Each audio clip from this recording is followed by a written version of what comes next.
오늘 이 본문은 창조의 넷째 날과 다섯째 날에 일어난 하나님의 창조 사역을 기록하고 있습니다. 우리가 일반적으로 창세기를 공부할 때 주일학기를 보면 뭐 첫째 날에 뭘 만들었고 둘째 날에 뭘 만들었냐 이런 쪽에 좀 관심을 많이 가지는데요. 이 창세기의 창조를 이해하기 위해서는 처음으로 돌아가야 됩니다. 처음에 이 온 땅은 뭔가 모르겠지만 물로 둘러싸여져 있었고 하나님께서는 그 수면 위로 운행하시면서 온 땅을 먼저 품으십니다. 그리고 그 땅이 어떻게 되어 있었냐라고 표현되었냐면 땅은 혼돈하다. 혼돈 아시죠? 카오스. 정말 질서 없이 뭔가 모르겠지만 질서 없이 너무나 복잡한, 그리고 또한 공허하다. 정말 아무것도 없다라는 것도 있지만 뭔가 모르는 허무함과 이런 것들로 채워져 있었다는 것이죠. 쉽게 표현하면은 이 하나님이 없는 어떤 무언가 어둠으로 둘러싸여져 있었다는 것입니다. 이 창조 사역의 출발이 혼돈과 공허였다. 혼돈하고 공허했다. 이 개념이 너무 중요합니다. 이것은 우리의 영적인 것과 모든 것이 연결되어 있기 때문입니다. 혼돈하고 공허했다. 2절에 기록되어 있거든요. 이것은 바로 하나님이 없는 세상, 하나님이 손이 완전히 닿기 전의 세상은 혼돈하고 공허했다. 이것이 바로 세상의 모습이고, 세상의 눈에 보이는 모습뿐 아니라 영적 세계의 모습, 하나님이 닿지 않는 모든 공간, 모든 영적인 공간은 공허하고 혼돈하다는 것을 보여줍니다. 그렇기 때문에 우리 인생에서도 하나님을 떠나면 가장 먼저 만나는 것이 혼돈과 공허라는 것입니다. 그래서 우리가 이제 어제까지 이제 3일까지의 창조 사역을 공부했는데요. 이 3일까지의 사흘 동안에는 어떤 일을 하셨냐면, 쉽게 표현하면 이 혼돈과 공허라고 표현했잖아요. 이 혼돈, 정말로 혼돈했던 무질서한 혼돈을 바로 잡는 그런 창조 사역이 첫째 날부터 셋째 날까지를 볼 수 있습니다. 빛과 어둠을 나누셔서 시간의 질서를 세우시고, 또 궁창을 만드셔서 물 위의 궁창과 물 아래의 궁창을 만드셔서 또 이 모든 것들을 기본적인 것을 구성했습니다. 그리고 셋째 날에는 물과 뭇으로 나누어서 이 혼돈한 것을 질서 있게 세워나가는, 뭔가 모르는 질서를 세워나갔다는 것입니다. 그래서 하나님께서는 가장 먼저 하나님이 없는 세상 속에서 혼돈함을 질서 있게 코스모스로, 그러니까 카오스라고 합니다. 혼돈, 카오스라는 이야기를 들어보셨죠? 카오스를 코스모스, 질서로 세워나가시는 창조 사역이 첫째 날부터 셋째 날입니다. 이것은 마치 건물을 짓기 전에 골격을 만드는 것과 같습니다. 마치 기초공사와 같습니다. 토목공사와 같습니다. 그래서 첫 번째 하나님이 시도하신 것은 하나님이 없는 세상은 질서 없이 갈등과 고통과 어둠이 가득한데 그것을 질서 있게 세워나갔구나, 골격을 세워나갔다는 것입니다. 그러면서 이제 이걸 이해하셨죠? 그러면 넷째 날부터는 뭐냐? 이제 공허한, 골격은 세워져 있지만 공허하다는 것입니다. 이 공허한 텅 빈 공간을 채워 나가는 것입니다. 3일간은 혼돈을 질서로 세워 나갔다면 지금부터는 공허한 것을 충만하게 세워 나가는 것, 하나님이 없는 이 공허한 것을 충만하게 세워 나가는 것, 하나님이 없는 이러한 혼란함을 질서 있게 세워 나갔다면 이제는 충만하게 세워 나가는 사역들이 넷째 날부터 시작되는 것입니다. 자, 오늘 본문 14절 말씀을 우리 다시 한번 더 읽어볼까요? 우리 함께 같이 읽도록 하겠습니다. 읽겠습니다. 시작. 하나님이 이르시되 하늘의 궁창에 광명체들이 있어 낮과 밤을 나뉘게 하고 그것들로 징조와 계절과 날과 해를 이루게 하라.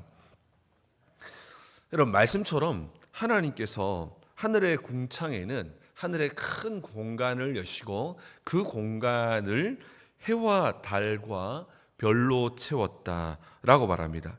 여러분, 우리가 유념할 것은 이러한 천체들의 이런 모든 행성들과 이러한 것들을 이 광명체라고 표현하고 있는데요. 의도적인 이유가 있습니다. 왜 광명체로 표현했냐면, 당시에 여러분 이 성경을 기록했던 당시는 이 아담의 때가 아니라 모세의 때가 되겠죠. 역사가 흐른 후에 구전으로 입으로 전달되었던 이 모든 하나님의 말씀을 이제 드디어 모세가 이제 글로써 남기는 겁니다. 그때에 이것을 광명체라고 표현한 이유는 뭐냐면, 당시에 사람들은 해와 달과 별을 신으로 숭배를 했다는 겁니다. 광명체라고 표현한 것은 이건 신이 아니라 하나님의 광명체, 그냥 하나님께서 세상에 불빛을 전달하는 하나님의 전등에 불과하다라는 측면들을 더욱더 강조하기 위해서 광명체라고 하는 것을 이렇게 표현했습니다. 우리나라도 뭐 얼마 전만 하더라도 뭐 해와 특히 달 같은 것들을 숭배하는 이런 일들이 많지 않았습니까? 그때는 더 많았기 때문에 이렇게 표현한 것입니다. 그래서 하나님께서는 정말로 이 하늘의 이 궁창에게는 비어 있었던 이것을 질서 있게 만들었지만, 이제 그 안에 질서 있는 이 골격 안에다가 이제 채우시는 장면을 봅니다. 궁창은 넓게 펼쳐진 하늘의 공간인데요. 그 공간 안에 하나님께서 채우시는 것입니다. 하나님께서 둘째 날에 보면은 이제 궁창을 나누었다고 했잖아요. 이것은 마치 질서 있게, 마치 하늘의 우주의 도화지를 질서 있게 깨끗하게 이렇게 세워 나갔다면, 이제는 넷째 날에는 그 도화지 위에다가 해와 달을 이제 채워 나가시는 것을 보게 됩니다. 고대 사람들은 별들을 보면서 이렇게 인간의 길흉하복을 점치고 숭배했습니다. 그러나 하나님께서는 하늘의 광명체를 두신 목적을 그냥 인간에게 광명체가 되기 위해서 또 목적이 있다라고 말합니다. 14절을 보면 여기 보니까 광명체들로 징조와 계절, 여러분 징조란 말이 좀 낯설지 않습니까? 이 징조와 계절을 이룬다고 말씀합니다. 여기에서 이 계절이라고 단어를 여러분들 그냥 생각하면 봄, 여름, 가을, 겨울이라는 느낌이 들지 않아요? 그런데 이건 조금 이럴 때는 원어로 좀 볼 필요가 있습니다.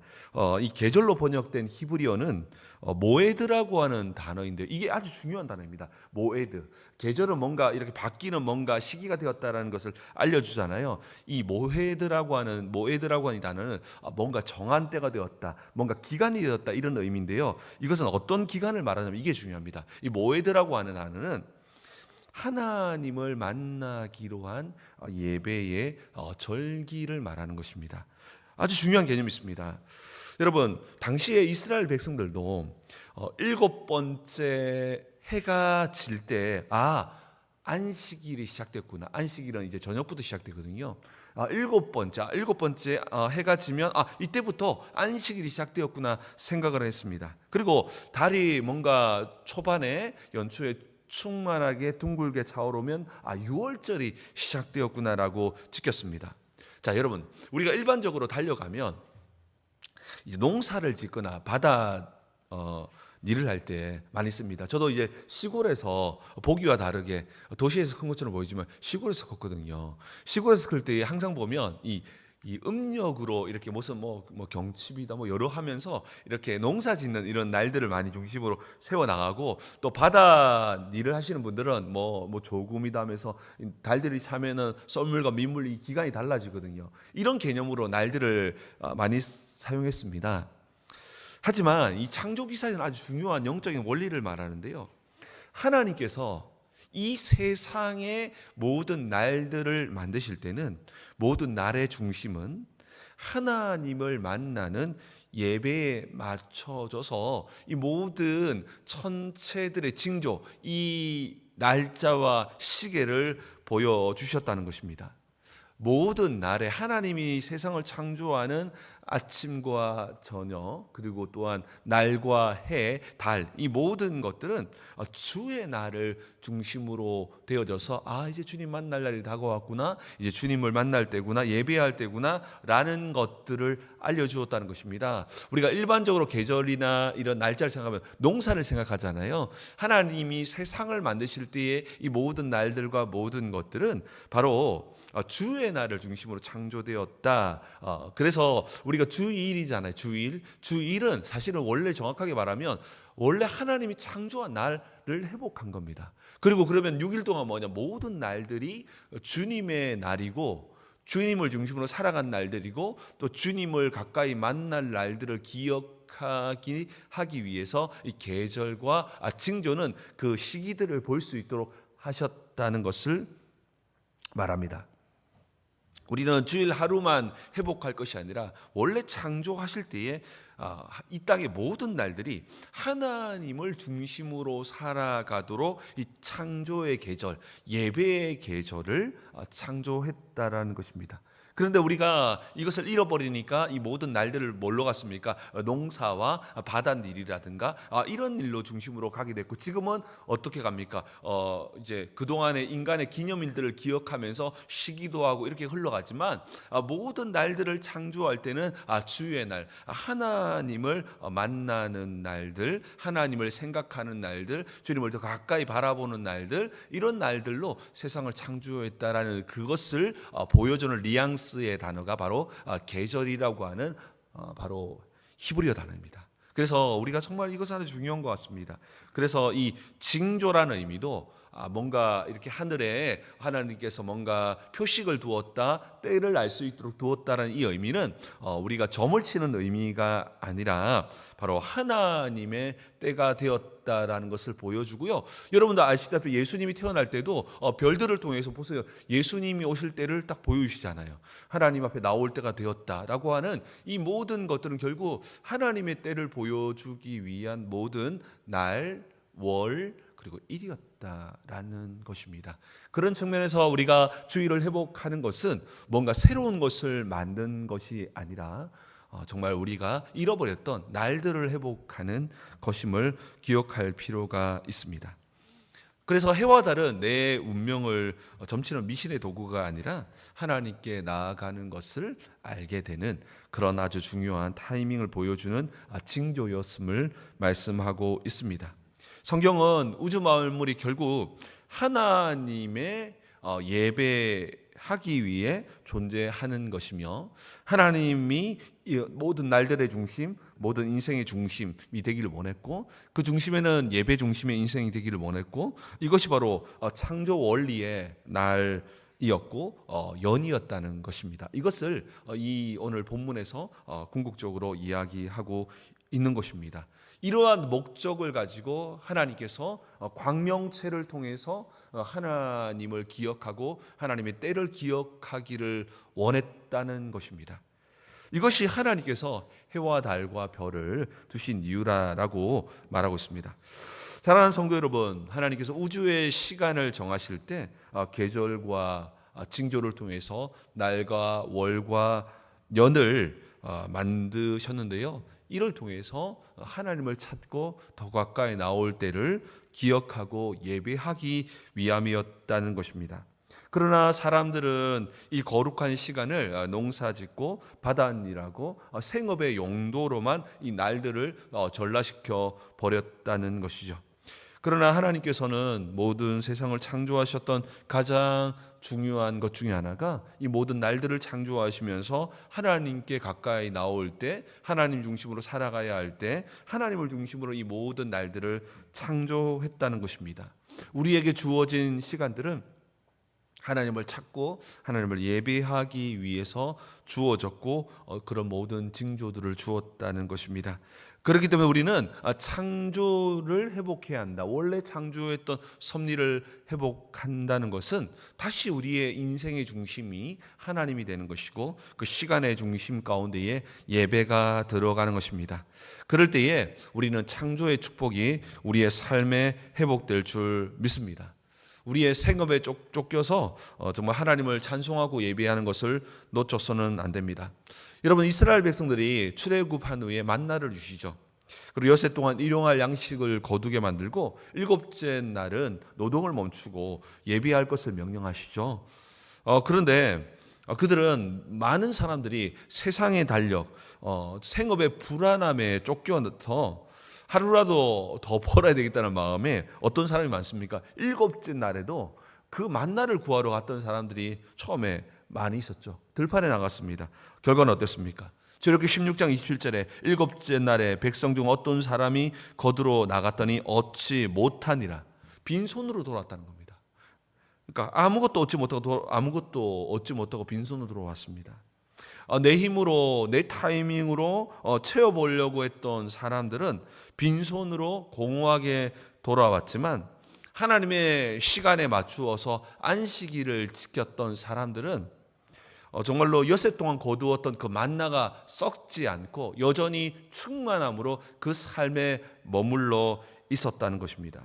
세상의 시간을 쫓는 사람들은 공허를 경험하지만 하나님의 시간을 쫓는 사람들은 충만함을 경험하게 된다는 것입니다.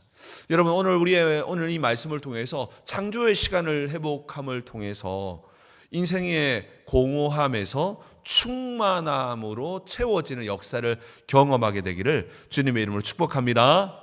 우리 20절과 21절 말씀도 다시 한번 더 읽겠습니다. 시작. 하나님이 이르시되 물들은 생물을 번성하게 하라. 땅의 하늘 궁창에는 새가 나르라 하시고 하나님이 큰 바다 짐승들과 물에서 번성하여 움직이는 모든 생물을 그 종류대로 날개 있는 모든 새를 그 종류대로 창조하시니라. 하나님이 보시기에 좋았더라. 아멘. 하나님께서 둘째 날에는 하늘과 바다로 나누셨던 그곳 가운데 이제 뭘 합니까? 이제 공허한 그곳 가운데에 채우십니다. 새와 물고기로 채우시죠. 여기에서 이제 채웠다고 하는 이 부분이 중요한데요. 여기에서는 창조하시느라 21절에서 창조하시니라는 단어가 등장하는데 여기에서 처음에 등장했던 바라라고 하는 하나님께서 천지를 창조했다라고 하는 이 단어와 동일한 단어를 사용합니다. 여기에서 어떤 의미냐면 하나님께서 충만함을 채워나가는 이것 역시 바로 창조의 사역임을 이야기하고 있습니다. 여러분, 하나님께서는 이와 같이 공허한 것을 충만케 하시는 사역들을 진행합니다. 하나님께서 모든 것을 채워나가시는데 그런데 중요한 원리가 하나 있습니다.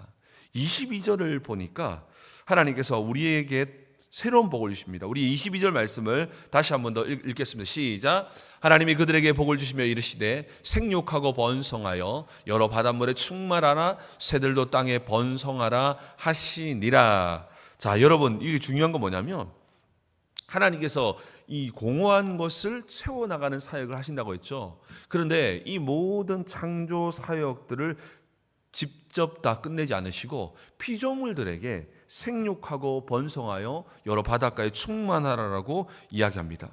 하나님이 생물에게 복을 주시고 생육하고 번성하라고 하는 것입니다. 공허한 것을 채워나가는 것을 바로 피조물에게 위임하신 것입니다. 여러분, 이렇게 생명력이 번성하는 것은 바로 창조의 사역들을 계속해서 넓혀 나가는 것입니다. 여러분, 생명이 번성하는 것은 이 땅에서 정말 위대한 사역인 건 뭐냐면 하나님의 이 창조 사역을 생물에게 위임하셨는데 이 생명력을 복이라고 하는 겁니다. 하나님이 그들에게 복을 주시며 하나님이 그들에게 생명력을 주시며 생육하고 번성하라고 이야기하신 것이거든요. 여러분, 이 땅 가운데 정말 아름다움이 있지만 가장 큰 아름다움이요 신비는 바로 이 번성함이라는 것입니다. 그런데 우리가 여기서 꼭 기억할 것은 이 물리적인 이 번성도 중요하지만 영적인 생명력도 훨씬 중요하다는 것입니다.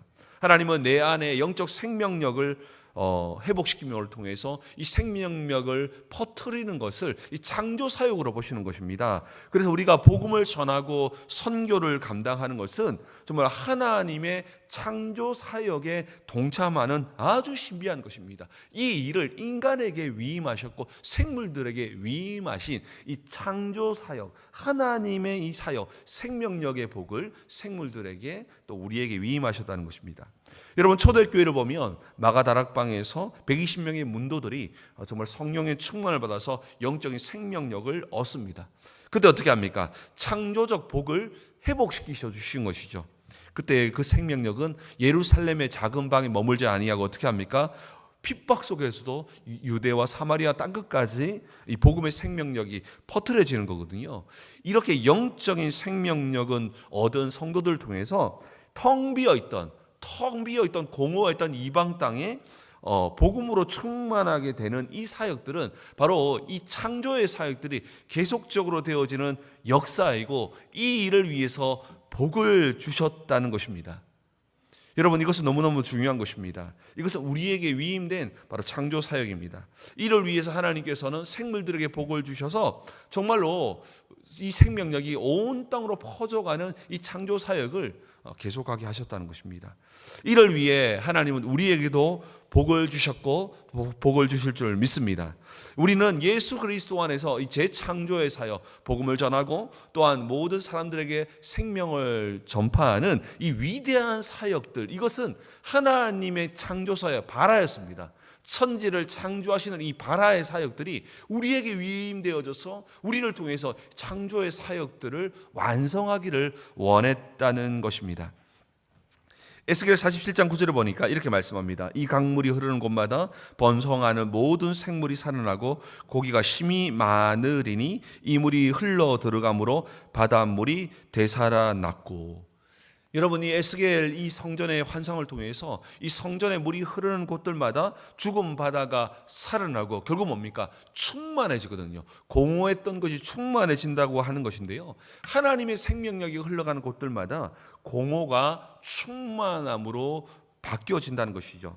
사랑하는 성도 여러분, 우리는 함께 예배하며 기도하러 나왔습니다. 오늘 우리가 정말 기억해야 될 것은 생물들에게, 그들에게 복을 주시며 생명력을 주셔서 생육하고 번성하라고 했습니다. 이것은 하나님의 창조 사역을 위임하셔서 이 땅 가운데에 정말 피조물을 통해서 이 창조 사역을 완성해 나가는 위대한 일들이 계속되고 있다는 것입니다.